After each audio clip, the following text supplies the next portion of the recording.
APCC అధ్యక్షురాలు YS Sharmila మాట్లాడుతున్నారు. ఇప్పుడు లైవ్ చూద్దాం. ఉంటే ఎన్డీఏ ప్రభుత్వం ఏం చేస్తుందో చంద్రబాబు గారు బీజేపీ పార్టీ సమాధానం చెప్పాలి. మళ్ళీ చెప్తున్నాం, ఆరోగ్యశ్రీ పథకం అన్నది అద్భుతమైన పథకం. ఎవరు మొదలు పెట్టారు అన్న విషయం పక్కన పెడితే as a scheme Aarogyasri is an excellent scheme. దేశ విదేశాలలో ఎంతో మంది దీన్ని మళ్ళీ ఎమ్యులేట్ చేయడం జరిగింది.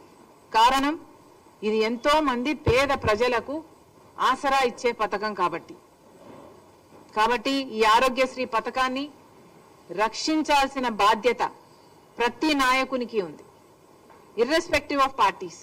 ఎవరు అధికారంలోకి వచ్చినా కూడా. నాకైతే ఆశ్చర్యంగా ఉంది, జగన్మోహన్ రెడ్డి గారు సెప్టెంబర్లో బిల్లులు చెల్లించారు, ఆ తర్వాత ఆరోగ్యశ్రీకి బిల్లులే చెల్లించలేదు అని. అసలు ఆరోగ్యశ్రీకే కాదు, ఫీజు రీయింబర్స్మెంట్ కూడా బకాయిలు ఉన్నాయి.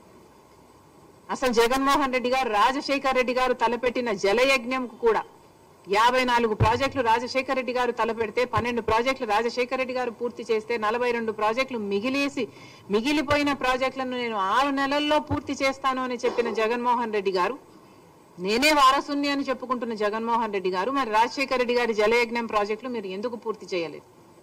మీరు సమాధానం చెప్పాల్సిన అవసరం ఉంది. మీరు రాజశేఖర్ రెడ్డి గారికి ఇంత ప్రియమైన ఆరోగ్యశ్రీ పథకానికి కూడా బిల్లులు చెల్లించలేదు. జగన్మోహన్ రెడ్డి గారి విషయం పక్కన పెడితే ఇప్పుడు చంద్రబాబు గారు ముఖ్యమంత్రిగా ఉన్నారు. Irrespective of parties, this is an excellent scheme. Chandrababu గారికి ఆరోగ్యశ్రీని రక్షించాల్సిన బాధ్యత ఎంతైనా ఉంది.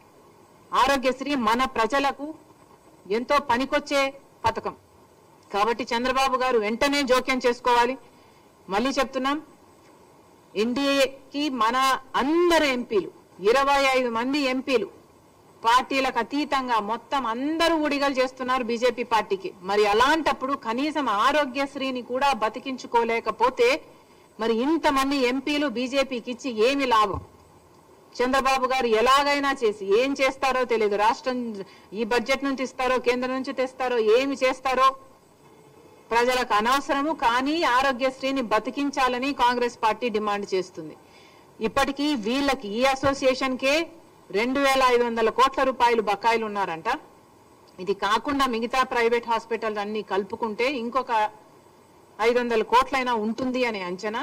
ఆ 3000 కోట్లను చంద్రబాబు గారు ఏ పద్ధతిలో తీరుస్తారు, ఎప్పుడు తీరుస్తారు? వీళ్ళని పిలిపించండి, మాట్లాడండి, వీళ్లకు భరోసా కల్పించండి. కనీసం 15-20% ఇప్పుడు వెంటనే రిలీజ్ చేయండి. మిగతాది ఏ ఫేజెస్ లో రిలీజ్ చేస్తారో వాళ్ళకు భరోసా కల్పించండి. ఈ ప్లాన్ మొత్తం డ్రాఫ్ట్ అవుట్ చేయండి. ఈ నెలంతా మీరు టైం తీసుకోండి, దీని మీద వర్కౌట్ చేయండి. కానీ ఈ నెల దాటిన తర్వాత కూడా ఇదే పరిస్థితి ఉంటే కాంగ్రెస్ పార్టీ ఎక్కడికక్కడ ఆందోళనలు చేస్తాం, ధర్నాలు చేస్తాం. ఆరోగ్యశ్రీని బతికించుకునే ప్రయత్నం, ఆ కొట్లాట మేము కాంగ్రెస్ పార్టీ తప్పకుండా చేస్తుందని చంద్రబాబు గారిని హెచ్చరిస్తున్నాం. తర్వాత చంద్రబాబు గారి బాబు ష్యూరిటీ భవిష్యత్ గ్యారంటీ, ఇది చంద్రబాబు గారి సూపర్ 6. ఈ సూపర్ 6 లో భాగంగా చంద్రబాబు గారు కొన్ని వాగ్దానాలు ఇచ్చారు. వీటిల్లో స్కూల్కి వెళ్లే ప్రతి బిడ్డకు 15,000 ఇస్తామని, ప్రతి రైతుకి 20,000 ఇస్తామని, ప్రతి మహిళకు 18,000 ఇస్తామని, ఇలాంటివి ఎన్నో చేశారు. అఫ్ కోర్స్ ఆయన అధికారం లేకొచ్చి 2 నెలలు మాత్రమే అయింది కాబట్టి ఇవన్నీ అమలు చేయాలి అని మేము కోరుతున్నాము. ఇంకా ప్రాబబ్లీ డిమాండ్ చేసే స్టేజ్కు రాలేదు ఇది.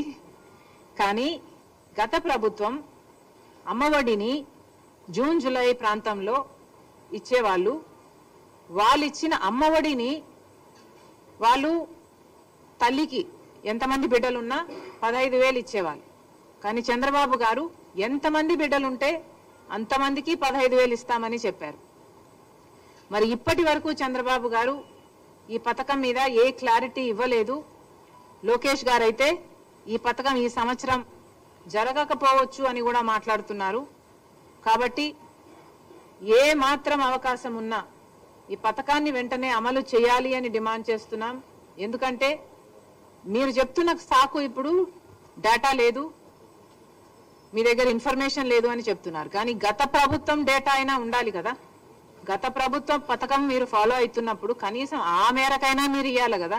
అంటే 1 చైల్డ్ పర్ ఫ్యామిలీకి 1 చైల్డ్ అయినా ఆ డేటా అయినా మీ దగ్గర ఉంటుంది కదా. Why not start with them?